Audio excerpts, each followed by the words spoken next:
Subscribe করতে ভুলবেন না আমাদের চ্যানেলটি ডাটার রান্নাঘর।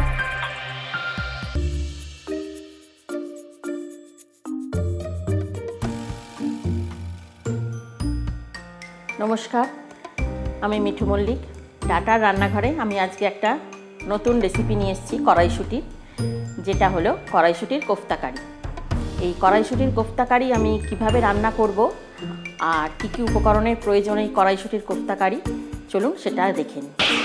এই কড়াইশুঁটির কোফতা কারি করতে আমার লাগছে কড়াইশুঁটি তো লাগছেই, তার সঙ্গে আছে কাজু আর চারমগজ 1 ঘন্টা আমি ভিজিয়ে রেখেছিলাম, টমেটো বাটা, কর্নফ্লাওয়ার, ময়দা, গ্রেট করা পনির, দুধ, আর এখানে আছে রোস্টেড ধনে জিরে গুঁড়ো, রোস্টেড কসুরি মেথি, আদা বাটা, কিছুটা আদা গ্রেট করা, কুচনো কিশমিশ, নুন, চিনি, গরম মশলা আর 4টে কাঁচা লঙ্কা, গোটা গরম মশলা, কাশ্মীরি লঙ্কার গুঁড়ো, শুকনো লঙ্কার গুঁড়ো, গরম মশলা গুঁড়ো, ধনে গুঁড়ো, নুন, চিনি আর একটা তেজপাতা। আর কোফতাগুলো ভাজার জন্য আমি এখানে নিয়ে নিয়েছি সাদা তেল। কোফতা তৈরির জন্য এবার আমি কড়াইশুঁটিগুলো একটা মিক্সির জারে নিয়ে নিচ্ছি। 4টে কাঁচা লঙ্কা দিয়ে কড়াইশুঁটিগুলো মিক্সির জারে আমি নিয়ে নিচ্ছি বেটে নেব বলে। কড়াইশুঁটিটাকে আমি বেটে নিয়েছি। এটাকে এরকম একদম মিহি পেস্ট করা যাবে না, একটু দানা দানা থাকবে, সেইভাবে এটাকে বাটতে হবে। এবার আমি কোফতাগুলো মিশ্রণটা মেখে নেব। তার জন্য পনিরটা আমি নিয়ে নিয়েছি। আমি এখানে 100 গ্রাম পনির নিয়েছি। রোস্টেড জিরে গুঁড়ো আর ধনে গুঁড়োটা দিয়ে দিচ্ছি, কিছুটা কিশমিশ, কুচনো কিশমিশ দিয়ে দিলাম, গ্রেট করে রাখা আদাটা দিয়ে দিচ্ছি, 2 চামচ এখানে ময়দা দিচ্ছি, 2 টিস্পুন আমি এখানে কর্নফ্লাওয়ার দিলাম, কিছুটা নুন স্বাদ মতন দিয়ে দিচ্ছি, টেস্ট অনুযায়ী চিনিটা দিয়ে দিলাম, আর একটু গরম মশলা দিয়ে এবার এটাকে হাতের সাহায্যে মেখে নেব। কোফতার মিশ্রণটা মাখা হয়ে গেছে। এখানে আমি আরও 2 টেবিল স্পুন ময়দা দিয়েছি। এবার কোফতাগুলোকে আমি গড়ে নেব। কেউ যদি চায় লম্বা শেপ দিতে, সেটাও করা যেতে পারে। কোফতাগুলো গোল গোল করে রেডি করে নিয়েছি। এবার কোফতাগুলো ভেজে নেব। এবার কোফতাগুলো ভেজে নেবার পালা। তার জন্য আমি গ্যাস অন করে একটা কড়া বসিয়ে দিয়েছি। এবার সাদা তেলটা এখানে ঢেলে দেবো। এটা ডিপ ফ্রাই হবে, পর্যাপ্ত পরিমাণে তেল আমি নিয়ে নিয়েছি। এবার সমস্ত কোফতাগুলো আমি কর্নফ্লাওয়ারে কোট করে তেলের মধ্যে দিয়ে দেবো। কোফতাগুলো লাল করে ভাজা হয়ে গেছে। এবার আমি গ্যাসের ফ্লেমটাকে অফ করে দিয়ে কোফতাগুলো আমি একটা প্লেটের মধ্যে তুলে নিচ্ছি। কোফতার তেলেই আমি এই মশলাগুলো দিয়ে দিচ্ছি, গ্রেভিটা তৈরি করে নেব। দিয়ে দিলাম তেজপাতা আর গোটা গরম মশলা। 30-40 সেকেন্ড এটাকে একটু আমি নেড়ে নেব। ফোড়নটা ভাজা হয়ে গেছে। এবার আমি টমেটো বাটাটা দিয়ে দেব।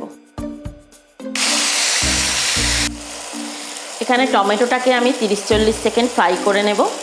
আর এখানে আমি 3টে মিডিয়াম সাইজের টমেটো পেস্ট করে নিয়েছি। এবার দিয়ে দেব আদা বাটা। গ্যাসের ফ্লেমটাকে এই সময় একদম লোতে করে দেব, যাতে মশলাটা পুড়ে না যায়। এবার আমি একে একে গুঁড়ো মশলাগুলোও দিয়ে দেব। দিয়ে দিলাম কাশ্মীরি লঙ্কার গুঁড়ো, শুকনো লঙ্কার গুঁড়ো, ধনে গুঁড়ো দিয়ে এটাকে খানিকক্ষণ নাড়াচাড়া করে নেব, যতক্ষণ না টমেটো থেকে অয়েলটা সেপারেট হয়ে যাচ্ছে। কিছুক্ষণ ভাজা নেড়ে নিয়েছি এটাকে। এবার দিয়ে দিচ্ছি হলুদ গুঁড়ো, একটু চিনি, টেস্ট অনুযায়ী নুন। এবার মশলাটাকে আমি কষিয়ে নেব। মশলাটা কষানো হচ্ছে, তার মাঝখানে আমি এই যে কাজু বাদাম আর চারমগজটা আমি ভিজিয়ে রেখেছিলাম, সেটা মিক্সির জারে নিয়ে নিলাম। আর এর সঙ্গে আমি দুধ দিয়ে দিলাম, কিছুটা দুধ দিয়ে দিলাম। দুধ দিয়ে এটাকে আমি একটা পেস্ট করে নেব। 3-4 মিনিট পর ফিরে এলাম। আরও কিছুক্ষণ আমাকে মশলা কষতে হবে। এই সময় আমি ওই কাজু আর চারমগজ বাটাটা দিয়ে দেব।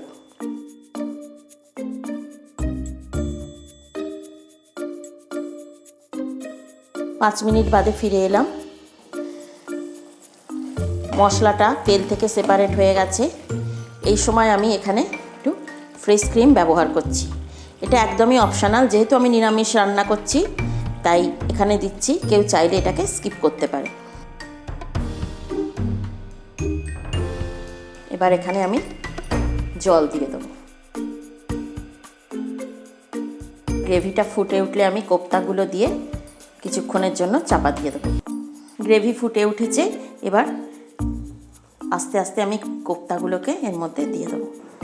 আমার রান্নাটা যদি আপনাদের ভালো লেগে থাকে একটা লাইক করবেন, কমেন্ট করে আমাকে উৎসাহিত করবেন, চ্যানেলটিকে অবশ্যই সাবস্ক্রাইব করবেন।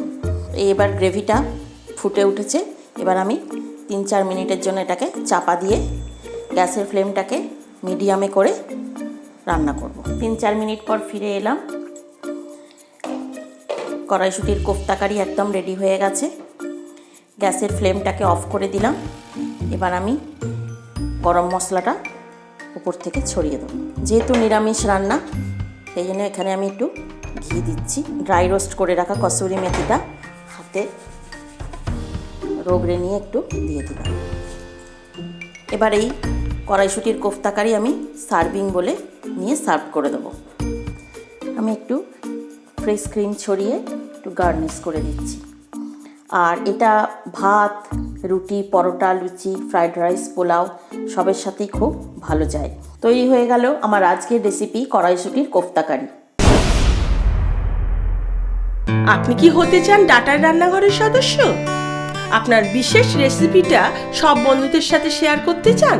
তাহলে আজকেই রেসিপিটি বানিয়ে ফেলুন আপনার ডাটার রান্নাঘরে, আর সেটি রেকর্ডিং করে পাঠিয়ে দিন আমাদের এই হোয়াটসঅ্যাপ নাম্বারে। আমাদের বিচারকদের সিদ্ধান্তে যদি তা গ্রহণযোগ্য হয় তাহলে অবশ্যই পরের পর্বে ডাটার রান্নাঘরে পাবেন আপনার তৈরি করা রেসিপিটা।